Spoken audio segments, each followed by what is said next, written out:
Right, Bismillahir Rahmanir Rahim. Marhaban bikun, maratan ukhra. Welcome again. As you may have already discovered, I'm a very kind person. Yes, very kind. Because I know you'll be worrying, am I supposed to remember all these rules?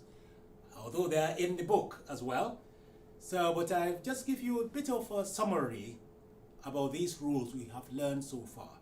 And believe me, these rules is really what is underpinning large section of Arabic, speaking Arabic and writing Arabic correctly. So you have Arabic nouns and adjectives. Number one, nouns and adjectives are masculine or feminine. They all be classified and assigned with gender. Nouns and adjectives are masculine or feminine. And you know how to identify feminine? Look for ta marbuta. That's your initial sign to tell you that the word itself you were looking at is feminine. Number two, indefinite nouns, which means not specific, and adjectives is your describing words, and in tenween, that's your beginning, that's your default, like hasubun, darajatun, or jadidatun, khafifatun, tawilatun, qasirun, and so on. And I want to hear that ending to start with.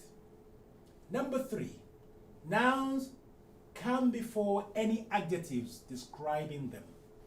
In Arabic, you start with the noun, then you describe it. Unlike English. English is the other way around. Rule number four, adjectives match the gender of the noun that they are describing. You need to be mindful and make sure that the noun and the adjective, they are of the same gender. Don't mix them up. Number five, defined words lose their tenween ending. When you say hasubun, that's ending un, tenween un. Once you put al with that hasub, don't say al hasubun, no. Say al hasubu, single vowel. Because words can be defined by adding L before the word. If you want to define a noun, you may use L, or as you know, later on, you can say E ending like a my, yours, and so on. Rule number six, nouns and adjectives must match in terms of being defined or not. When you say al-hasubu, you need to say al-jadidu. But if you say hasubun, indefinite, you say jadidun. They need to match in terms of the defined or not defined. Number seven, nouns can also be defined by attaching a possessive pronoun. Now, you can say the computer or my computer. That's possessive. That means I possess this, my. But however, the adjectives can only be defined using L. And that is your number eight. Adjectives can only be defined by adding L, which means the, before them. Number nine, an indefinite adjective may be used as a predicate. What's predicate? Meaning you are finishing your sentences. Like for say, al-hasubu, the computer, that's the subject. What's the news? Jadidun, that's your predicate. So when you want to finish your sentence by is or are, which is not available in front of you in Arabic, then you need to drop the al to imply the is or are.